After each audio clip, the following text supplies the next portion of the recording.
Welcome to the Body Bag Podcast. I'm your host, Broke Rider Dave, and with me, as always, my host, Chris Thomas. This show brought to you by Tubi. Not really, but it's been on my radar lately. Or is he really Chris Thomas? That doesn't sound like something Chris Thomas would say. Yeah. He would say something like, "What's good, everybody?" Yeah. Are you the thing? I am. Fuck. Gotcha. He knows. Didn't even have to do the test. Well, spoiler alert. We are reviewing one of Chris's favorite movies. It is in the running to be. As a thank you for me being generous by giving him the wrong movie last time, we're gonna actually talk about one of my favorite movies. The Thing. Yeah, a movie that has grown on me. Well, I'm glad to hear. Yeah. I think it's cool that you lean more towards Wes Craven. I'm more John Carpenter. Yeah, Like when it comes to Halloween time, I'm not stoked for Scream. I'm stoked for watching Halloween. yeah. I usually kick off, my fall season with the Scream Marathon. Yeah, and I usually save The Thing for like either the night before Halloween or I watch it like the Halloween Eve, like after all the kids have gone. Yeah, but it's a known fact that The Thing is a remake of sorts. Have you ever Yes. watched the original? Was it The Things from Outer Space? I think it's called. No, but that sounds like something that maybe we can do next season. Yeah. I mean, it's old enough where it fits into the theme we're going to be doing, so. Little spoiler in case people don't know about that, but Well, hence, yeah. Dave's having complete control, and he's told me a little bit about what he wants going on next season, and I dig it. I think it's a pretty cool way to kind of do a little bit of something different with a little bit of new. Yeah. And a little bit old, but that's for those of you who are still sticking around for season. What is it, 7? Yeah, season 7. It's going to be fun. But first, we did have a little bit of homework. We did have a little bit of homework, and I think might have all right. So first off, no, do you want to go first or second? You gave me a movie called The Last Broadcast, and I gave you a movie called Z, which I had not seen, but I saw a preview of it, and I was like, all right. I'm gonna do a little Dave and throw him something I've never seen, see if he likes it. Okay, have you watched it yet or no? No, I know I said I was going to, but I didn't. All right, let's get started with you and the last broadcast. All right, The Last Broadcast, which Dave, I'm glad has been. I think Dave is starting to kind of hone in on my particular tastes. Yeah. Before we get into this, ladies and gentlemen, please stay tuned for a live podcast service as we attempt to commune with the Jersey Devil. The Jersey Devil. That'll make sense when I get into what we're talking about here. The Last Broadcast. Dave knows apparently I am into found footage and mockumentary type movies, and this past year has inflamed my love for that genre. Like Dave's tossed me a couple. Dave's always going to have a spot in my heart for introducing me to Hell House. Yeah. So, and I figured since this is basically, I know Blair Witch gets all the credit for being like the father of found footage. This came out a year prior to Blair Witch. Shut up! I was gonna say that. No, yeah, and in like cult circles, we know this is kind of what kicked it off of the found footage phenomenon that happened in the late '90s and early aughts. Yes, and this is why I'm glad you gave it to me because, all right, before there was Blair Witch, before there was Paranormal Activity, there was The Last Broadcast. That doesn't mean it was the worst or the best. It just means it was there, which I think means it deserves a little credit. Yeah, it doesn't get talked about enough. Doesn't get a lot of as much credit, but let me give a basic setup, and then I'll kind of go into how it's similar, how it's different. All right. Basic setup: we got a gruesome murder, we got a murder scene, we got a reporter who wants to uncover the truth, and we got an aspiring TV showrunners who are desperate for viewership. We feel their pain. Yes, we feel their pain. No, I'm quite happy with our standing so far. We're doing a good job. We got a good following. Yeah, I'm just gonna go ahead. We got a little loyal following, which I think is. I'll take a loyal, smaller following than just a bunch of people who are just don't really care. Yeah. So, but So basic setup. We have all that. And we're basically following the person who's making this documentary, trying to uncover the truth. Does that sound familiar in the year 2024? Sounds like a lot of found footages that we hear nowadays. Yeah. Back in the days of public access, children, take a little seat. Let Grandpa tell you a little bit about public access television. Oh man. Public access television, before there was Vines, before there was HBO, internet, and all that stuff. You had public access where people tried to get their TV show projects off the ground, pretty much. A lot of people tried to do pilots of shows and all that business, and it was relatively cheap.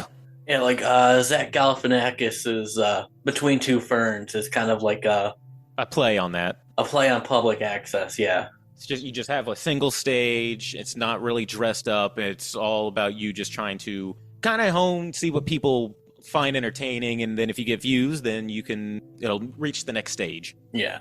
So that is what public access is, children. And we have a show called Factor of Fiction, and it is on a downward spiral. Spiral. It is on a downward spiral. Yes. It's a Factor of Fiction paranormal type show, and in an attempt to boost views, the crew hires a psychic named Jim Seward and a new sound expert called Rain, Rein, to help them do a live show. This is kind of last-ditch effort to boost ratings. They're going to go and do a live show. Really ahead of the curve, doing like a live like for 95, yeah. For 1995, which this is supposed to take place in, I'm like, 95, that's pretty damn ambitious to do a live show out in the middle of like the woods. Over the internet when everyone was doing dial-up and stuff. And supposedly they're taking calls and stuff like that. But I think, they're going to take calls, and their whole thing is they're trying to find the Jersey Devil. That's their little paranormal a live internet relay chat show. Yeah, sounds pretty cool. Yeah. So...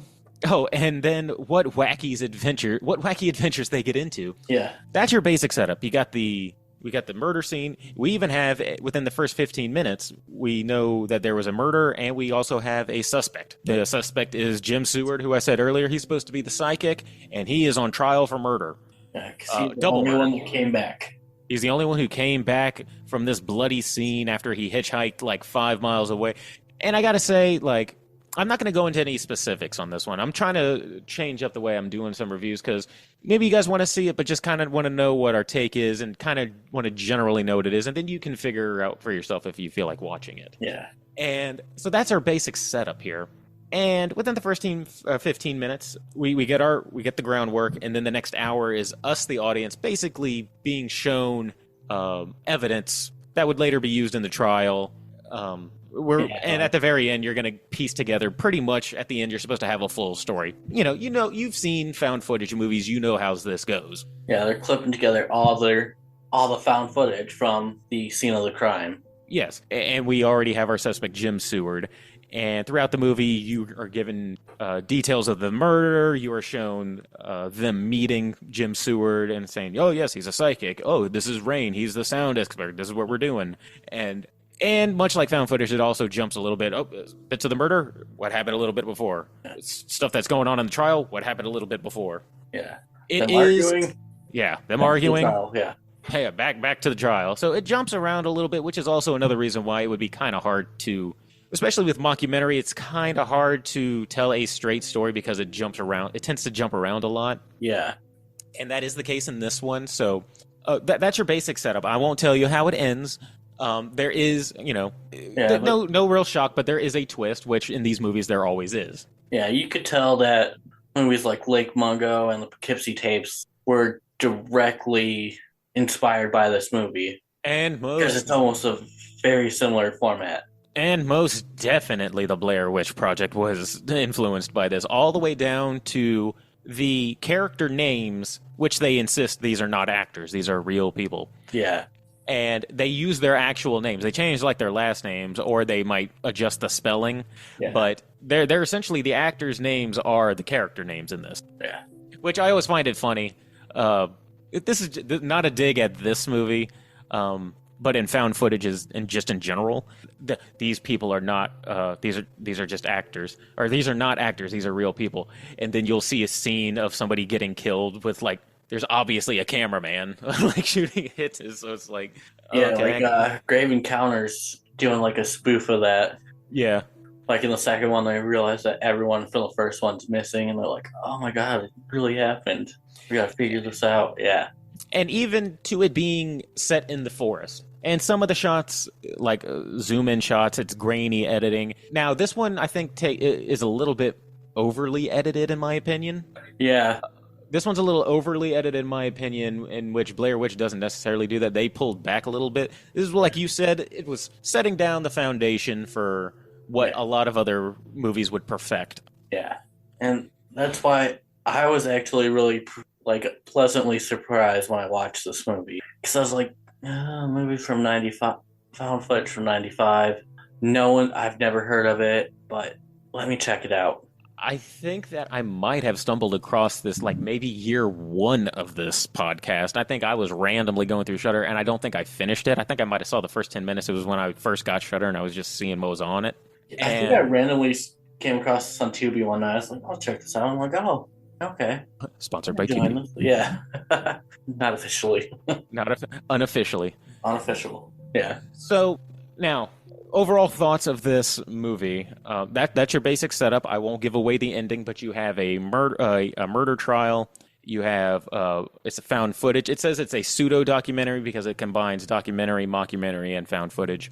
So that is the basic setup. I won't say how it ends, but I will go smoothly into my ratings for it and go a little bit deeper as to why each thing I rated it and why.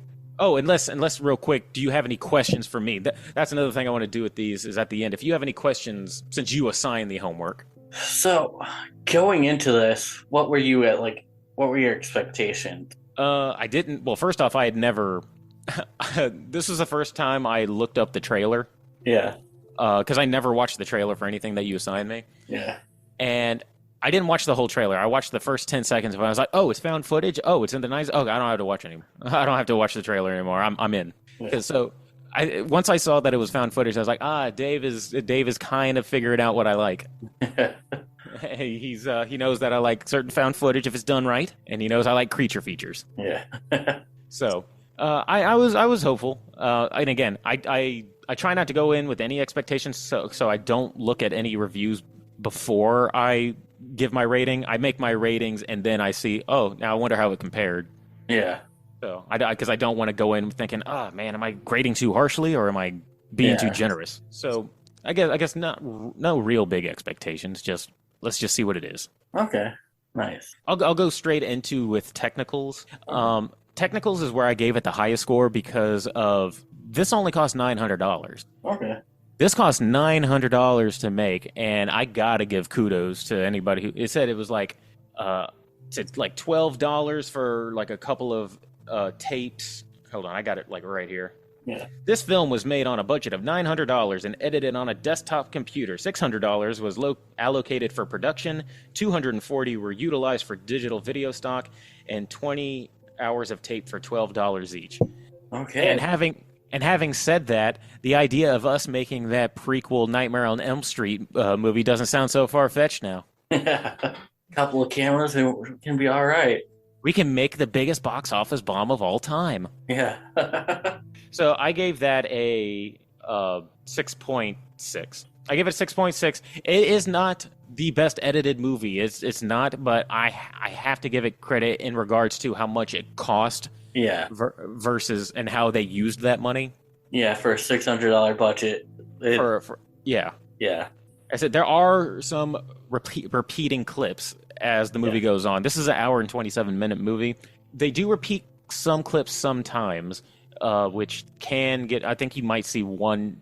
There's a specific clip of Jim Seward, the psychic, that I'm fairly certain they used at least 4 or 5 times. Yeah. And I was like, wow, you got to really stretch that to make that hour and a half mark, huh? Yeah. And there are some audio mixing things that I think, again, it's maybe they were trying to be a little bit artsy or a little bit kind of like artsy or whatever like that, but there was some audio mixing that I thought was a little bit like, you didn't have to do that. Yeah. But for the most part, I said about a 6.6 for technicals. Okay. I said the story, I gave a 5. Just a regular 5. Okay. The ending, I don't know how to feel about it. Yeah. With these movies, it's not. I'm not giving anything away because most of these mockumentaries usually have a twist in the last 15 to 10 minutes. Yeah. the part where everything makes sense and the audience is like, oh, that's why this happened, and oh my god, I can't. So I don't know how I feel about the ending. I don't think I care for it, even though I like the idea, but I don't think it was pulled off as best as it could. But the direction they were going, yeah, I get it. Yeah, so I give it about a 5. Okay. And for enjoyment, if I were to rank it, like with Poughkeepsie Tapes, Lake Mungo, and Blair Witch and all that stuff, I gotta give this like a 5.1. I did like it, but it is very much the movie that set the groundwork for much better movies. Yeah. So a 5.1. I gotta say though, the narrator's voice, you don't hear him all the time, but his voice can get a little dull to listen to. Yeah. But much like with Blair Witch, I was gonna say you don't really get endeared really too much to these characters, but you don't really get endeared to like the Blair Witch characters, really. No. So I can't really deduct points for that. Yeah.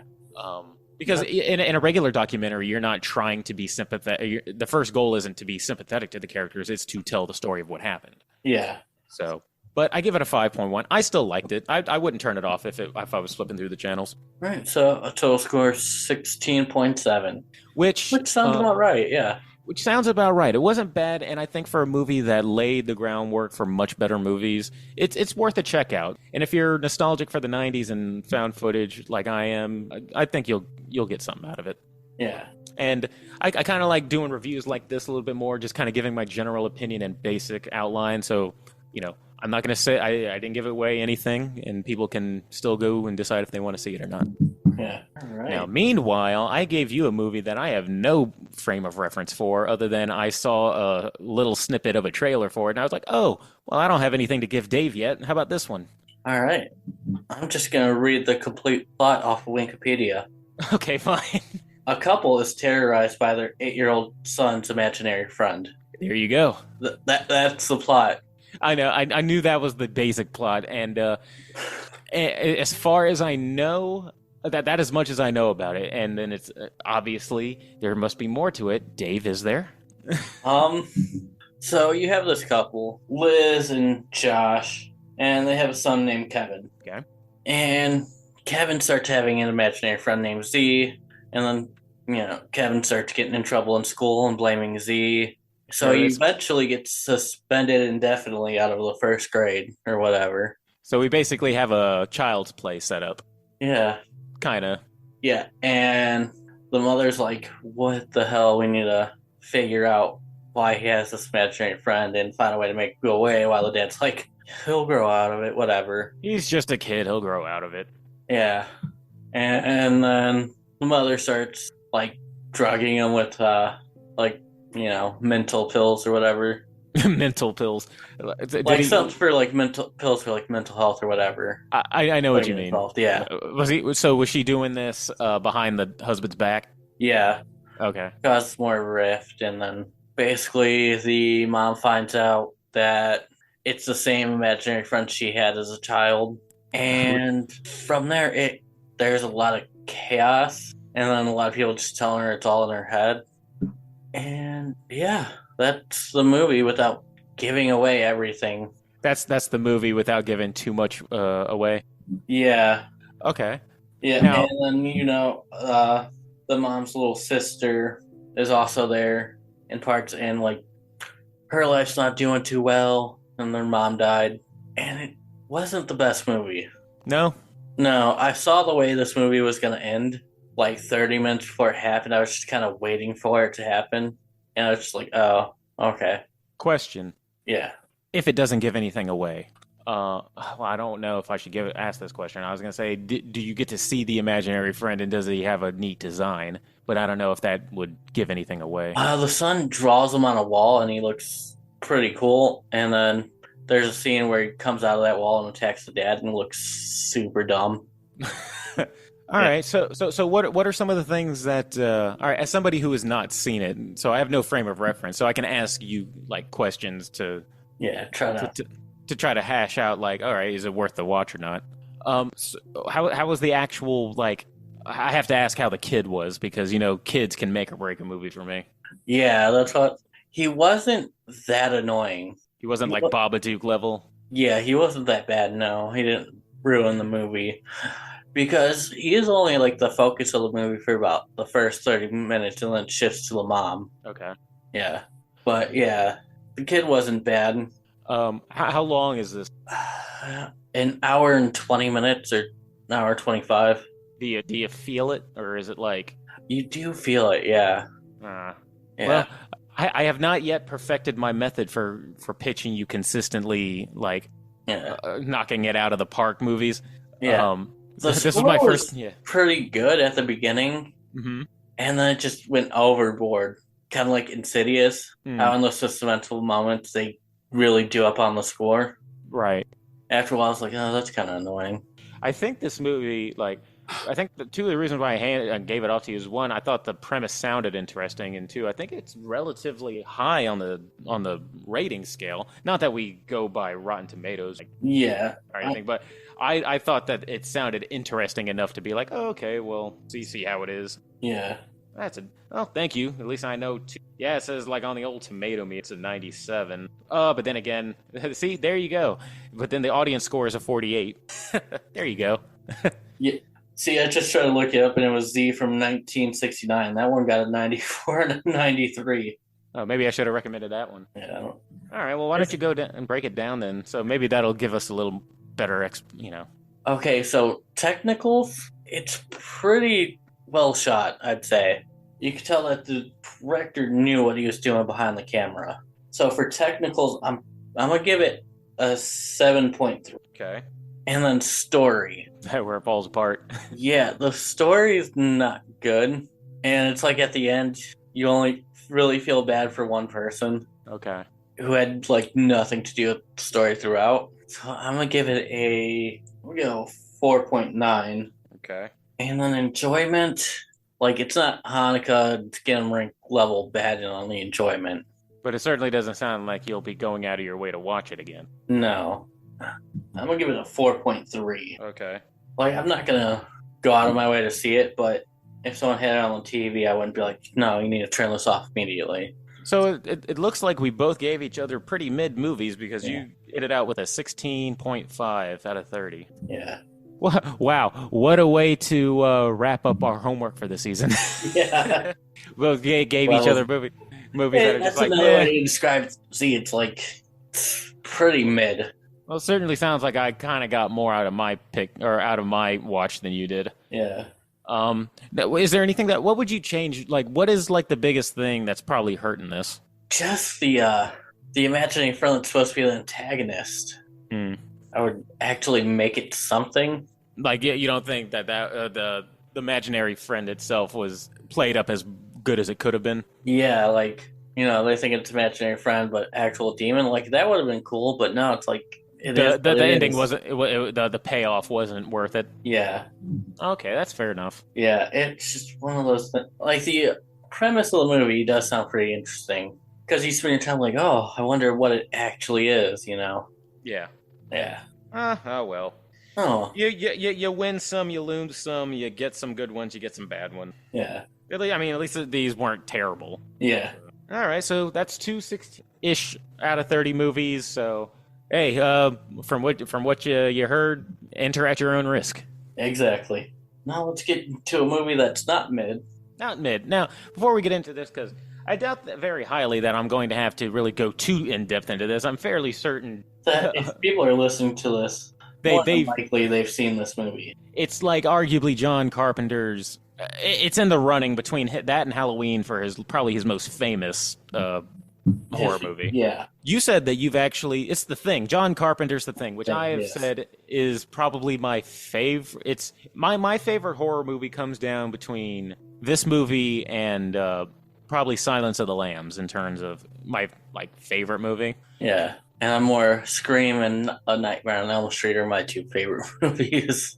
If I'm going like the big three, like classics like Jason, Freddy, and Michael, I tend to go towards Freddy.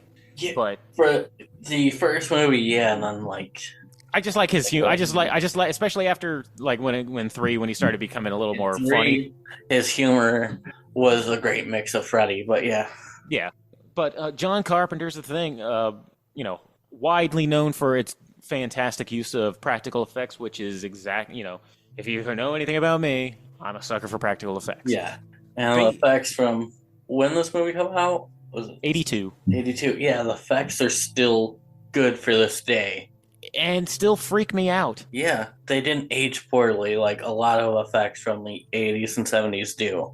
Now, in case you have not seen this movie, and you will watch this movie, and then a bunch of other movies will make sense because you'll realize that this movie gets referenced a lot, or gets it either gets referenced or it gets paid homage to or parodied in some way.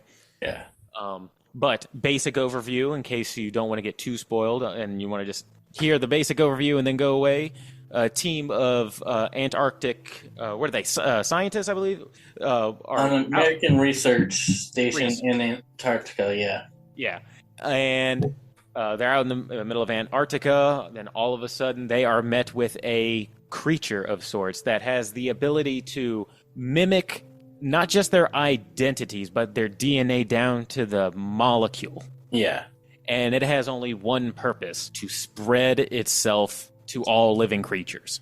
And this movie, the horror comes from two things. A, the monster itself. Yeah. The practical effects, because all it needs to do is touch you.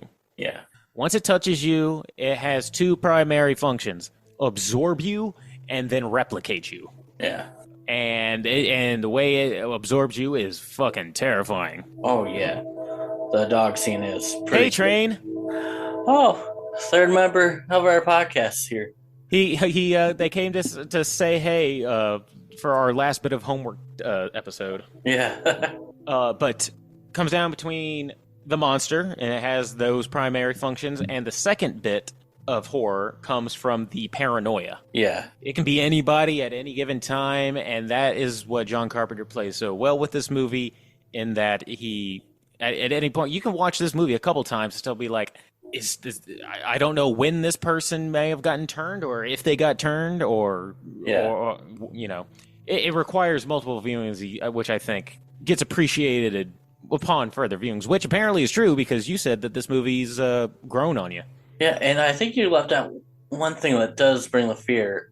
The isolation. Ah, yes, the isolation. I'll say that's the third one, the isolation. Sorry, everybody. This movie has 3 horror things that's going for it. Yeah, because they're stuck in an area, a very confined space. And they can't go anywhere.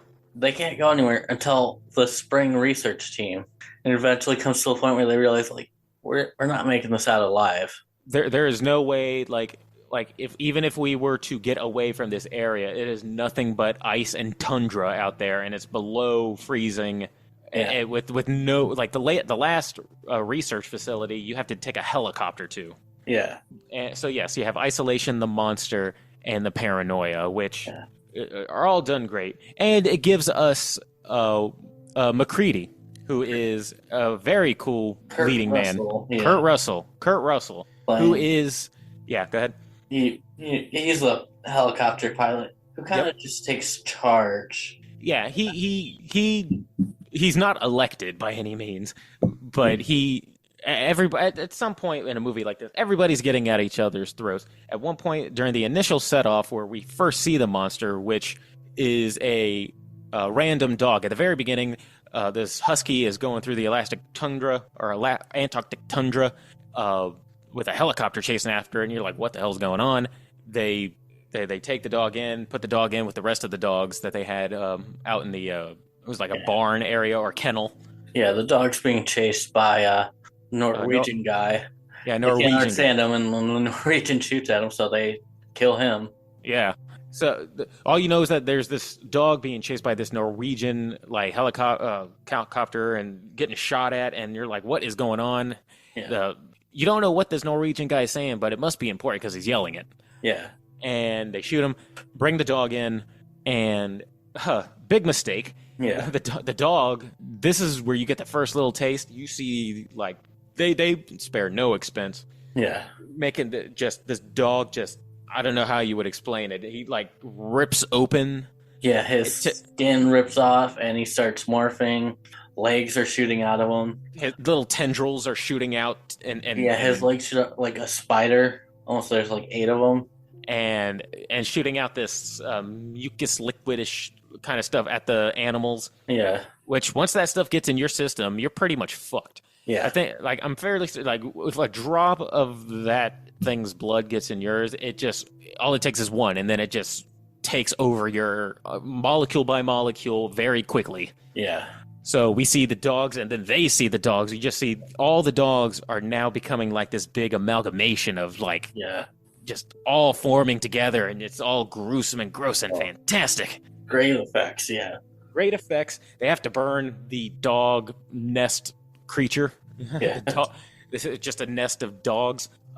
But this is where the paranoia happens because they're realizing like, oh, we brought in something that's changing forms. It could have already infected one of us. Yeah. And this is where the paranoia sets in. Because now we got a glimpse of what this alien creature is, what it does, and now we're just sitting here with a group of people, and it's like, I don't know any one of these. One person goes crazy. I think it was the doc. Or it was like the scientist, because he was researching their cells and realized if this thing reaches civilization, it would overtake everyone in the span of like 27,000 hours. Yeah, it would spread ridiculously fast. Yeah, so he decides he's just going to destroy everything so it can't leave this place. Everybody's like, what the fuck are you doing? Yeah. Time. So he gets put in timeout. Yeah. Which is outside. Yeah. Which is outside. What was the place that they had him contained in? It was like a storage shed thing. Storage shed, like a storage shed. Lock him up in the storage shed, and now they're like trying to figure out what to do. Yeah. And the rest of the movie is like, I think it's this person, I think it's that person. Where were you? I think, and then they split up, which you should never do. Yeah. They don't come to the realization until they find out one of their own got infected, and they catch him outside. Yeah. And he is like mid transforming, like in front of their eyes. Yeah. And hey, it's not really him. Got to toast his ass. Yeah. This thing does not respond well to fire. No. That is what you find out. This thing does not like fire, because you have to, if you burn away all of the material, there's two ways for this to neutralize this thing. You have to burn away it all the way down to the last molecule, or you got to freeze it. Yeah. So it can't go anywhere. Yeah. And once there was no way for them to leave, they realized that it was trying to basically shut down every heat source and every fire so it could get frozen, go back to sleep until the springtime when the rescue team comes. Yeah, so this thing is smart. It knows, okay, I have to survive, and the only way to do that is wait for the warmer weather. So if I got to kind of destroy all this stuff so that I can just kind of go into hibernation. Yeah. And at this point, I will say, now that Norwegian guy is making sense, because what happened a little bit earlier, they actually went to that Norwegian outpost. Yeah. And it was desolated, pretty much. Like there was nobody there. It looked like some to-do happened over there. Yeah. So now he's probably thinking, man, I probably should have let that Norwegian guy shoot that dog. Right. So now you have one guy down, a lot of the equipment destroyed. You have Doc, scientist, who's out in timeout. Got to split up. They're all given specific duties. McCree has to his outpost. He has his lodging outpost area, because I believe it's because he saw a light going on over there. He's like, "What is that?" Yeah. Goes over there. He's gone too long, which fair enough. Like they're all in there. Like, all right, what's taking this dude so long? And I wouldn't trust him either. If he said I'll be back in an hour and it's been like 2 hours, I'd be like, yeah, this thing's done got him. Yeah, he's no longer him. Yeah. But he makes it back in. Damn near froze to death. Right. They're about to kill him, but he has like a stick of, was it dynamite or something, or he's about to blow them all up. He's like, hey, everybody, back off. Yeah. Now, what comes next is probably the scene that is the most copied. That comes next. One person gets got, and they're putting him on the table. They're gonna try to like give him the defibrillators. He's like having a fit. He's like freaking out. And I'll say this scene and another scene that I'm going to say coming up is probably the two most like reference. They go to do a defibrillator, and that dude's stomach opens up and bites the hands off the dude giving him the defibrillator. Yeah. Turns out he's infected. And the thing about this infected alien is it doesn't have a specific, like, form. Yeah. It just turns into things. Yeah. Things. It just turns into things. Like, this guy's stomach opens up, and now his stomach has teeth, and he's, like, using it as, like, a mouth. And then then they, like, torch it, and then it separates. The head separates and then grows legs and turns into, like, a spider head. Yeah. This thing pretty much evolves to stay alive. Like, if part of the body is getting burned away, it'll rip off. If one part gets separated, it'll form into something and, like, scurry away. Yeah. And the guy gives probably the most real reaction when he sees that head turn into a spider. He's just like, "You've got to be fucking kidding me." Yeah. The most real reaction. Right. Like, oh, shit. All right, now I'm going to ask you, Dave.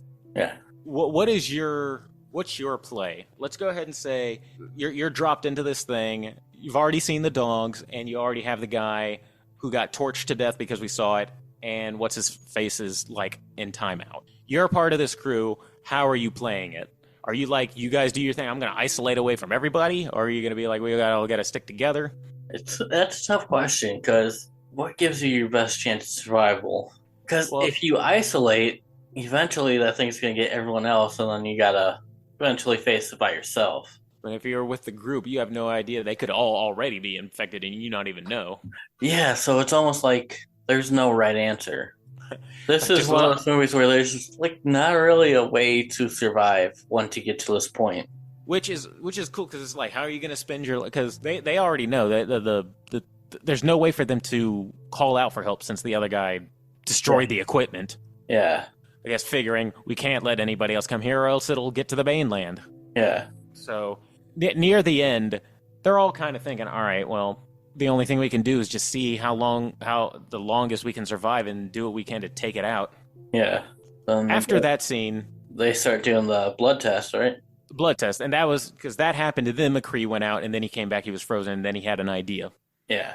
And he's like, okay, this thing acts like one whole organism made of a bunch of different parts. Yeah. So the blood of this thing is also part of this thing, so it doesn't like fire. We know this. So if I take a hot poker and touch it, they get blood samples from everyone. Yeah. And they're like, all right, I'm going to test this, and I'm going to see who is who. If one of you guys are aliens, then the blood should, like, flee from the hot poker. Yeah. Tests out one guy's thing. He's like, all right, you're cool.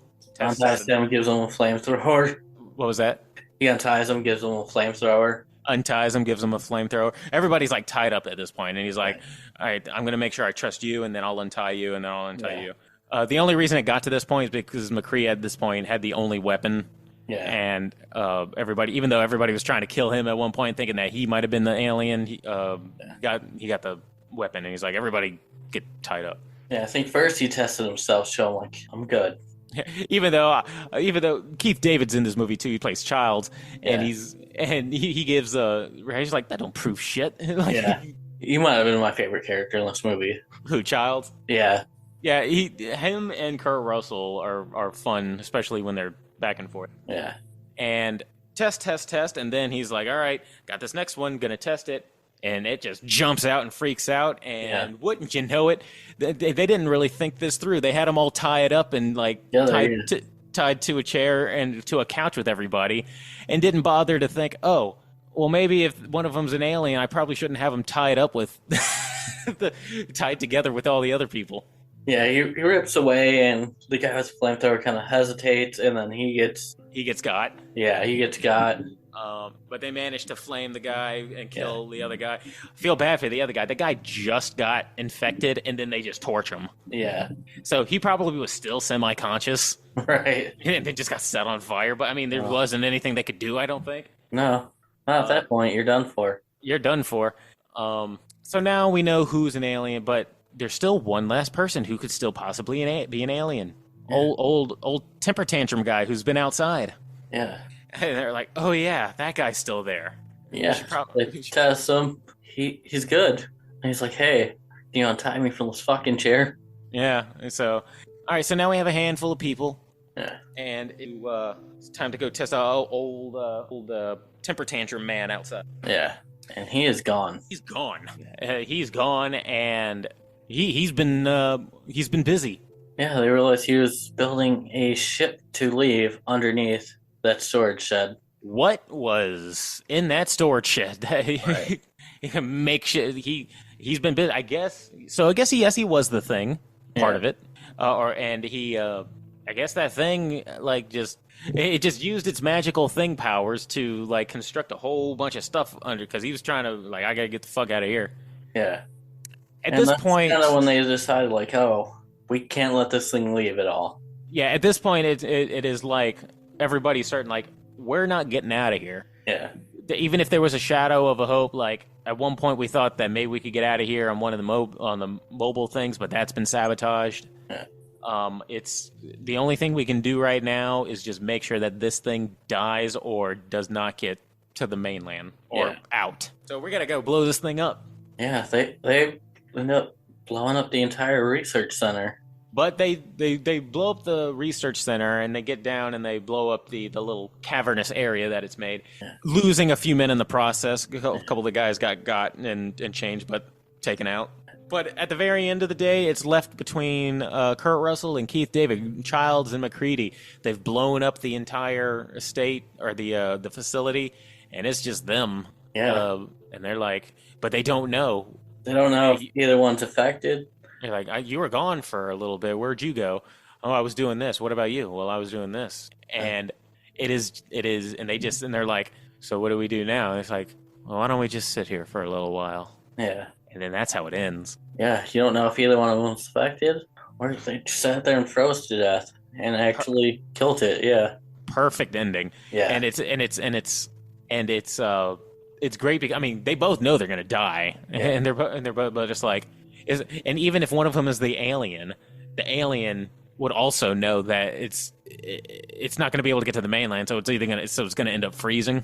Yeah, but that's what the thing wanted. It wanted to. I know. Yeah, freeze, so it just hibernated. Yeah. But so we're left with those being the options of like it's either they killed it or that thing is gonna freeze and come back in the spring. Yeah. And that is the thing, and the fact that I've pretty much taken over most of the explanation probably shows that I like the movie. Yeah. I'm a fan. Yeah. Even down to I'll explain that in the breakdown, but I have a question for you. So initially, you didn't much care for this movie when we first started this. Yeah, well, when we first started podcasting, the only time I saw it was when I was like younger. Mm-hmm. Like 14, 15. Okay. I think I quite gripped what it was doing or care that much about practical effects. Okay. Yeah. But your palate grew. Yeah, and now I got a full grasp on the story and genuinely enjoy it. Well, that's cool. I thank you for giving me the right movie. Yeah. As opposed to be giving you the wrong one last time. But there's a reason why it's definitely my favorite movie in terms of practical effects. Yeah. And definitely in my top 3 favorite horror movies ever. Yeah. But yeah, the blood scene, you've seen that parodied in a lot of things, and even the stomach thing I've seen parodied by. But yeah. Now you said you've never seen the original. Yeah. Did you ever see the sequel? No. Now, that's a movie I might have to revisit, even though I saw it once in the theaters because I was like, all right, let's see if they butcher this or if they're going to be whatever. And then I just remember leaving going, I mean, it wasn't the most god-awful thing, but I was just like, okay. All right, so for technicals. This is going to be high. Yeah. Trying to think like movies that I put on this level when it comes to this kind of stuff. But I'm debating if I want to go 8, 9, or 9. I mean, 8, 9. No, screw it. For me, I'm saying, everything that's done for that, I'm giving it a 9 on technical. A 9? Yeah, I think this is how you do it. Yeah, I'm right there with you. I'm gonna give it a 9 as well. Like, for being from the 80s, the practical effects of this is... If you can look at something that was made in 82 or released in 82 and still go, wow, I mean, this doesn't look really fake. Yeah. I mean, I can believe that this alien is like running around here. Yeah. I know. And it's on my own personal bias of just taking that over CG, but I say a 9. Yeah. And like the score and everything in this movie is done perfectly as well. That's where I was going to say the audio. I love the main score of this is it goes like this. It's just a beat that goes bum bum Yeah. bum bum, which I was like, when I thought about it after like a couple watchings, I was like, oh, it's mimicking the sound of a heartbeat. Yeah. John Carpenter is like the master of scores. Because I just think it's just a tense little beat that goes bum bum. Yeah. Bum bum. I was like, oh, but it's a tense sound. But then after multiple viewings, I was like, oh, that sounds like a heartbeat. Because at certain points that make is at the very end, I think it goes bum bum, and it kind of fades it out a little bit, like a heartbeat slowing. Yeah. And I was like, oh, John Carpenter, you brilliant bastard. Now on to the story. Oh my god, I feel like I'd be filleting. I mean, it's your favorite movie. It'd probably be Nine All Around for you. Yeah. Story. I'm trying to think of where there might have been any like lulls in the storytelling, but I mean, it plays with the paranoia well. But I'm gonna give the story an 8-8. 8-8. I'm gonna give it an 8-8. Okay. For me, we'll give the story a 7-8. That's fine. Yeah. Like it's a really good story, really well told. You just don't really learn much about the thing other than it changes. That's all you kind of really need to know. Yeah. It's just this unknown. That's why it's called The Thing. It's like it's just this unknown entity. You don't know where it came from. Yeah. And now enjoyment. 8-9. 8-9. For me, I'm gonna give it an 8 on enjoyment. That's fine. Yeah. I'm gonna come back and rewatch it again. This is one of those movies. It falls in that category of movies where it's like, I like it so much that I only see it once in a while. And I think most of my favorite movies I only watch once in a while, because I'm not like a lot of people who can like, I can watch this over and over and over again. I think it's because I appreciate a lot that I don't want to get sick of it. Yeah. Like I put that on in there with that. Like I said, Silence of the Lambs, I put in there that. I put in Cabin in the Woods with that. I really enjoyed Cabin in the Woods, but I don't watch it all the time because I want it to feel cool the next time I see it. Yeah. And as recently now, The Menu. Yeah. Ever since we watched The Menu, which is also in my top like contenders for horror. Like I don't even know if I can say it's a horror. It's more, to me, that's more like a dark comedy. Yeah. So your total's 26.7 out of 30, and I give it 24.8 out of 30. Yeah. So the average score is what? 25 something. Yeah, 25.75 out of 30. That's a good score. Yeah. I don't think. Very rare we go past like 22 or 23 on movies. And I can't. This might be my highest rated movie. I actually, from movies that we reviewed, I think it's this and The Menu. Yeah. Are probably our highest rated. It's either that or Last Night in Soho. I think this, The Menu, Cabin in the Woods, and Last Night in Soho might be the 4 highest rated ones we've done. Oh my goodness! Now this is it feels weird because this is the first time where we don't have like homework that we assigned. Yeah. And this is the last time where it's like, well, we have a couple of ideas of what might come up next. Yeah, but I do have a couple of rotten reviews from Rotten Tomatoes. Not that many, because it's The Thing.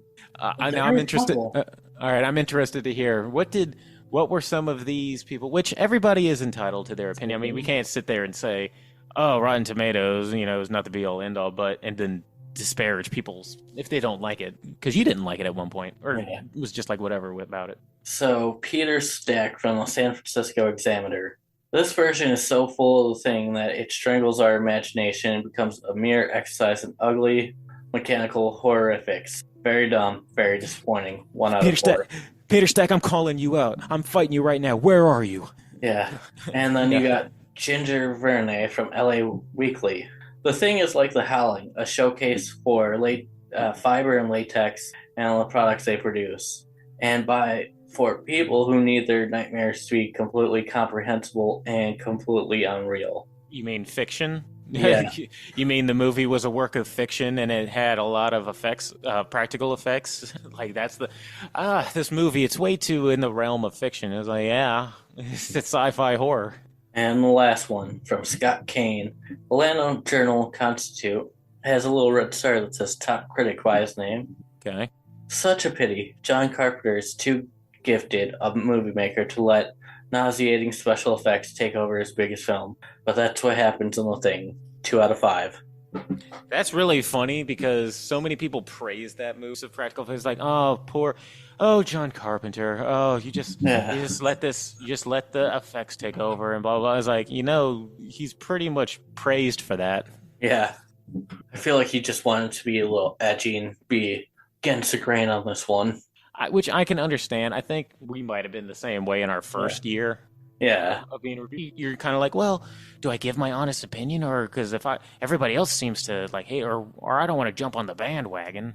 But this is where I disagree with them. Like, the special effects are great, and they add to the story. Like, if they were just effects for effects, then I would understand his criticism a little bit more than what I said. But they add so much to the story. And I'm sure if you were to add up like the amount of time where like the effects were on the screen, it probably would only take up about like maybe 10 minutes worth of screen time. Yeah, 10 to 15 max.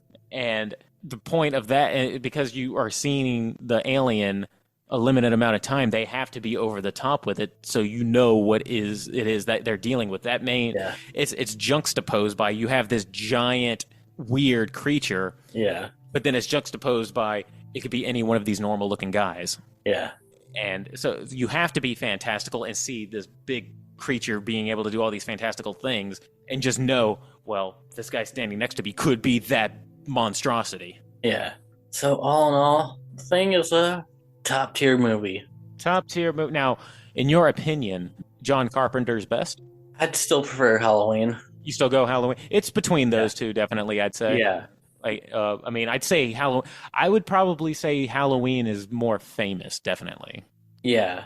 I think if you were to go up to people on the street now, especially younger, they would probably know who Mike Myers is before what The Thing is. So yeah, which is fine. He created a horror icon. Yeah, and also, not really. I was gonna say he could be anyway because we never see his face, but you see his face in the first one, and then Halloween 2018 and that run of 3 movies, they show his face on the screen, like in the news. We don't see it, but it's like.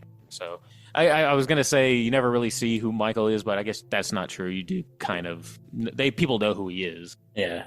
But in the first one, he's just credited as the Shape. The Shape. Yeah. The Shape, the Thing. Yeah. Just these obscure entities. Yeah.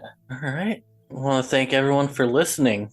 Yeah. Don't know exactly what's coming up next. We're kind of getting towards the end of this whole season 6 here. Yeah. So, like always, we appreciate you guys. And have a good week. Yeah, peace out. Peace. Hey, everybody. Thanks for listening to Body Bag Podcast. Be sure to like and subscribe and leave us a comment as to what you'd like to hear us review or any horror movie topics you'd like to hear us rant and rave about. And while you're at it, you can find us on Twitter at BodyBagPod and on Instagram at BodyBagPodcast. Thanks, and we'll see you next time.